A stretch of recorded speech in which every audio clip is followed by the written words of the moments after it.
A very good What is it? Afternoon. afternoon. Yes. Yeah, even early. 12:04. All right. Welcome back. Nice to see you all again. This is out of the press conference. Yes. When you're in a press briefing room, nothing is out of the press conference. It was about South Sudan. Yeah. C5. All right. Can we go, Sherwin? All right. We're delighted to have the Secretary General join us to brief you on the Independent International Scientific Panel on Artificial Intelligence. Secretary General will deliver some remarks, take 2 questions, and then we will have our colleagues Guy Ryder, our Undersecretary General for Policy, also joined by Amandeep Gill, the Undersecretary General and Special Envoy for Digital and Emerging Technologies, answer some of your more technical questions. So, sir, please. Good afternoon to all of you. Today we are taking an important step to help ensure artificial intelligence serves all of humanity. I have just submitted for the consideration of the General Assembly a list of 40 distinguished individuals from every region to serve on the new Independent International Scientific Panel on Artificial Intelligence. The panel is a direct response to the mandate given by member states in the Pact for the Future to strengthen multilateral solutions for emerging technologies that are reshaping every aspect of our lives. It will be the first global, fully independent scientific body dedicated to helping close the AI knowledge gap and assess the real impacts of AI across economies and societies. And this could not be more urgent. AI is moving at the speed of light, and no country can see the full picture alone. We need shared understandings to build effective guardrails, unlock innovation for the common good, and foster cooperation. The panel will help the world separate fact from fakes and science from slop. It will provide an authoritative reference point at a moment when reliable, unbiased understanding of AI has never been more critical. Following an open global call that drew more than 2,600 applications, I have proposed to the General Assembly a list of individuals with deep expertise across disciplines, including machine learning, data governance, public health, cybersecurity, childhood development, and human rights.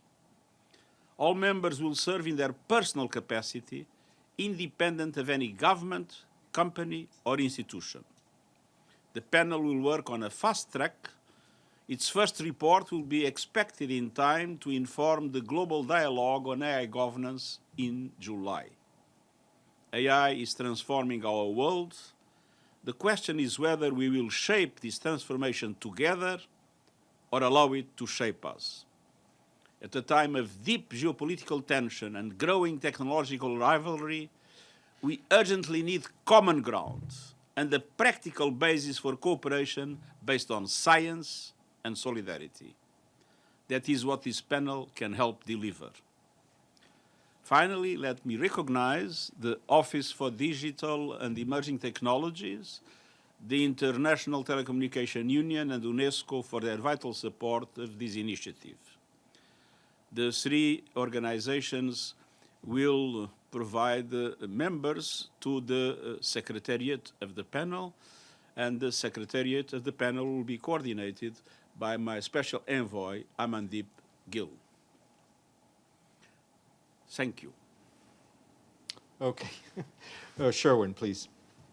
On behalf of the UN Correspondents Association, thank you, SG, for coming to do this with us. I'm Sherwin Bryce-P, South African Broadcasting.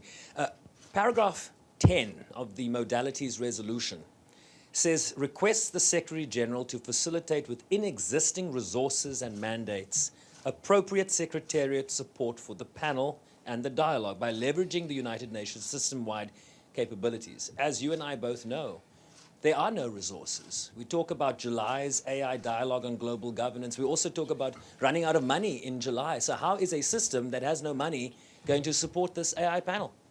First of all, I am sure that there will be a lot of possibilities of finding funding for this purpose. This purpose is a purpose of global interest, so I have no doubt about it. And I'm sure that the letter I presented to member states will make member states fulfill their obligations. First of all, paying their dues. And second, I'm strongly confident that they will change the financial rules to allow for the organization to be able to move on without major problems. What gives you such confidence that the United States will pay? You said you're confident member states will pay. What gives you that confidence that the United States is going to pay? The question is not a question of confidence. Obligations are obligations. So in relation to obligations, it's not a matter of having confidence, it's a matter of obligations being met. Yoshita Singh. Thank you, Mr. Secretary General. Yoshita Singh with Press Trust of India. India will be hosting a global AI Impact Summit later this month. And I'll be there. Yes, that's why the question, and this is the first time that the Global South is hosting such a summit. How do you see India's role in the field of AI and the solutions it offers, and what will be your message to the India Summit when you're there? Thank you. Well, I'm delighted that I have the chance to participate in this meeting. I do believe that AI is today an absolutely crucial issue in international relations and one of the biggest challenges of our times. So it is very important that countries come together, discuss it also with the civil society in all kinds of circumstances. And I praise India for having assumed the leadership in relation to this summit. And of course, my message to the summit will be directly linked to the conclusions of our Global Digital Compact and to explain to the different heads of state present and the different entities present what exactly will be the role of our international scientific panel, what do we expect from the dialogues, and hopefully how can we better mobilize the international community to support capacity building in developing countries. And I believe that for India, as a developing country, even if with a remarkable capacity already existing, I believe for India, this objective is a central objective of the summit. Thank you. Thank you very much. Yeah, I think. You want one more? Okay. Bisan, please. Thank you, Secretary General. Bisan Abu Quick with Al Jazeera Arabic. So this report that we should expect, you're talking about governing AI, but we also see AI being used in war zones like Gaza with robo-killers, in intelligence and tracking actually the people of Gaza and elsewhere too. So how does this all play out in this report and how this panel is going to be one of the doing most business? important things is exactly to have a scientific entity that is independent, that is reliable, that doesn't serve the interests of any country, able to say exactly what is the state of the art of the applications of AI. And obviously, one of the major concerns we have is about the weaponization of AI. And I hope that this panel will be a very important instrument to clarify what exactly is happening, what are the technologies available, how are they being used, and what then can we discuss at the level of the dialogue in July in order to make sure that we minimize the respective risks. Thank you. Thank you very much. Guy and Amandeep to take the SG's place, and we'll take a few more questions. Cool. Thank you, SG. All the best. Oops, sorry.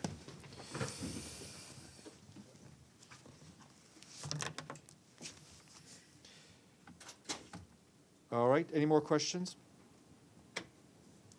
Yes, please, go ahead. Yeah, go ahead. Yeah, go ahead. With your microphone, please, yeah. Hello, Mercedes Gallego with the Spanish newspaper El Correo and Envoy magazine. I'd like to know what has been the process for the selection and the process and the criteria for the selection of the names that has been submitted. what has been the role of the co-facilitator of this structure and the 3 agencies involved, which I see they're not all represented here, right? Is there any reason why they're not? Thank you very much.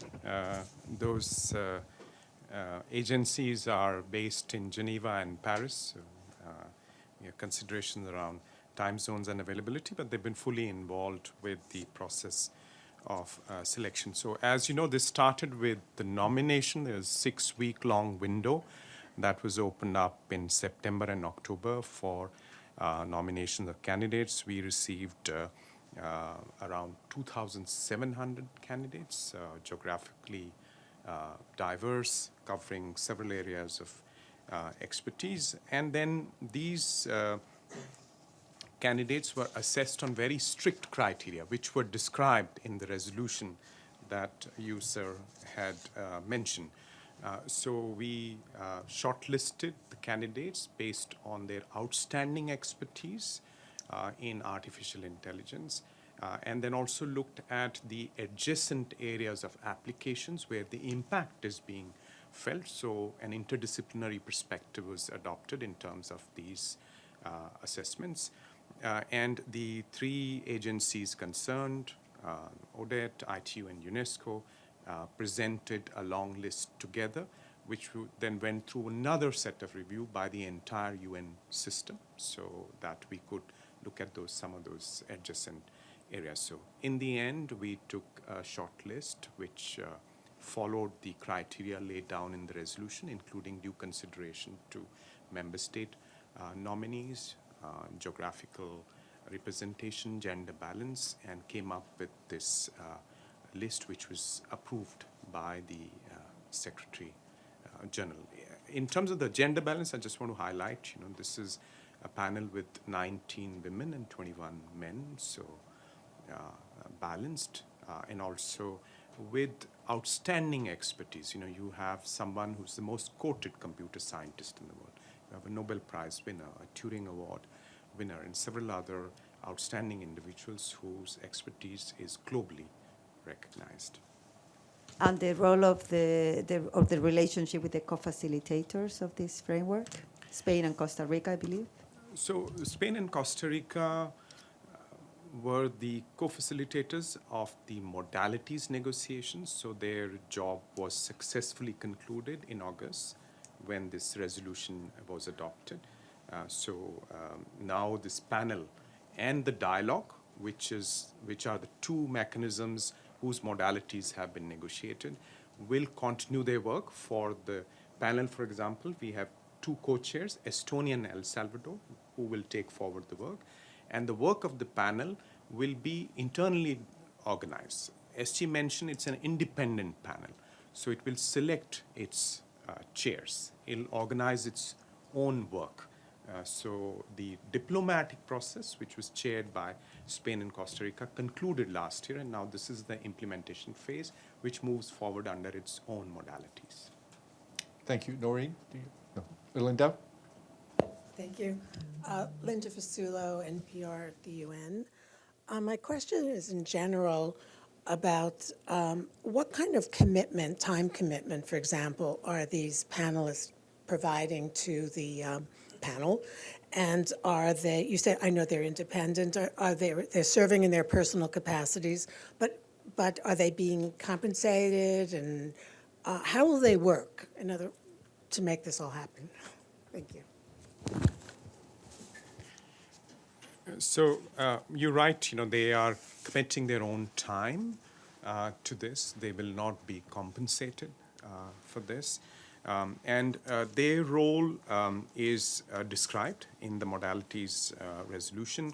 And they will be, in terms of actual functioning, they will be like, in the UN system, we have these officials other than secretariat officials, experts on mission who work in their independent capacity. So within the UN, we have a framework for engaging such individuals who commit their personal time and expertise to the UN's work, so they will be handled in accordance with that. I must say there's a lot of excitement around this work. This is a unique mechanism that's being put into motion. So there is, as you heard, there's more than 2,700 candidates, so there's a lot of interest in it. And we also believe that these outstanding individuals will bring their own networks into the work of the panel and consult more widely across the world so that as the SG said, global scientific expertise can be pooled for this. Okay, but excuse me. Your microphone a little closer, please. Okay. About how much time do you think over the course of a year or that they actually will be contributing, working on this? Well, it's hard to predict how much time they will be committing to this, but it certainly would be a significant amount of time. The SG mentioned the tight deadline we have. The report is to be submitted in July. So we expect a lot of hard work from the panel members, and I'm sure they will be alive to this responsibility. And is it possible to share any of their names? The list was emailed to you about 15 minutes ago, so it should be in your email. Are there any American, how many Americans are there, for example? Do you know? We have 2 American scientists represented on the panel. Okay. Plum? Thank you very much. My name is Noreen Hussain with IPS News. I just wanted to ask about the report that was briefly mentioned, and just want to know that if I understand correctly, that's supposed to come out in time for the Global Dialogue on AI Governance in July. I wondered if is it perhaps a bit too early to ask about what that report will be about? And secondly, in addition to that report, what are some other outcomes from this panel that we can expect to see over the next 3 years? Thank you. Well, I think it's not for us to prejudge at this stage how this report will look like, but the resolution lays down certain considerations. So looking at the impact of the technology, the opportunities and the risks. So in looking at this whole area from a comprehensive, balanced lens. The other thing to be noted is that this panel is not going to be policy prescriptive. So as the SG was saying, the idea is to promote a common understanding of the impact, and then policy making happens then in the light of that evidence, that common understanding. So at the dialogue, the panel's report would facilitate the policy discussion so that when member states come together, they can look at the implications, the opportunities and the risks in the light of scientific evidence and then advance their conversation on policy. There is a possibility of thematic reports over the coming 3 years. As you know, AI is impacting education, it's impacting progress on the Sustainable Development Goals from an optimistic lens. So it's possible that the panel comes out with there's impact on labor markets. So some of these important thematic issues may be picked up by the panel through shorter issue briefs in addition to the annual report. Thank you. Islam? Thank you very much. Islam Doğru from Anadolu Agency. I see that the list is from all over the world, from different continents. So how you are going to work all together? Is there any plan in the future to come together in person? And also, in addition, would you interact with the big AI companies during this process? And what kind of reaction you may get from them? Thank you. Well, this is the UN, so we are used to working with diversity, globally diverse representation. If you look back at the Secretary General's high-level advisory body on AI, 39 members from all across the world, and they came together with a very impactful, very powerful consensus report. So we have this tradition to rely on. We have some ways to build, forge consensus despite divergent views and perspectives. Now, in terms of the private sector participation, this is an area where a lot of the expertise lies in the private sector. Some of these private companies have leading labs, they have research labs, they have massive R&D budgets. So it'll be important for us to understand what's going on in these labs, and also to be able to, in a sense, connect these developments to the policy space. So it's a bi-directional engagement in a sense. And of course, with all the safeguards in place so that potential conflicts of interest are addressed, as has been asked for by the resolution. Thank you. Minlu, China Daily. Thank you. This is Minu with China Daily. So I'm looking at the individual lists that we just received, and all the individuals are from different regions and countries. And as we know that different countries, they also have their legitimate reasons to have different regulations on AI development and also development models. How does this panel will balance all those differences? And some of the countries also have geopolitical tensions between them. How does the panel to deal with those problems? Right, and there again we have a long tradition to rely on. So even during the Cold War, science brought us together despite differences, geopolitical differences. So it's very important for scientists across the world who operate within their own innovation ecosystems to come together through mechanisms like this. Again, it's one of the value adds of the United Nations to provide those mechanisms where scientific understanding, common understanding can be advanced, dialogue across different perspectives can be taken forward. I cited the example of the high-level advisory body on AI. Member states came together, all 193 of them, to adopt the Global Digital Compact, these modalities. There are 2 consensus resolutions on AI that have been adopted by the GA in addition to the Global Digital Compact. So I'm very optimistic that this will strengthen further this kind of global dialogue and collaboration, because the technology's impact is massive. It's cross-border. It is seeping into systems and infrastructure. So no single country, howsoever powerful or advanced in this, can handle it alone. Yes, sir. Go ahead. Kyoto Tanaka from the Asahi Shimbun, Japanese newspaper. Just 2 quick questions. So the list is only a recommendation at this stage. When does it get approved by the General Assembly? Do you know?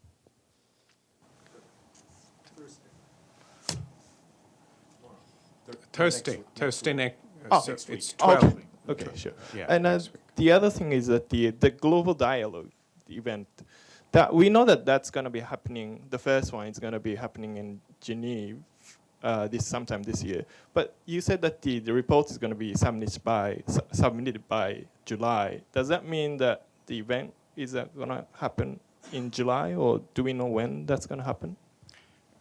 So I will not go into the details of the dialogue, but the resolution that provides for the dialogue and the panel emphasizes that the first report of the panel must be considered at the dialogue. So by July, when this dialogue happens, the panel has to be ready with its report. And the subsequent dialogue will happen here in New York in 2027, which will be the occasion for the second annual report of the. So there is a kind of a annual rhythm to the main report, but as I mentioned, there's possibility of thematic briefs to address important emerging issues as well. Great. Thank you all.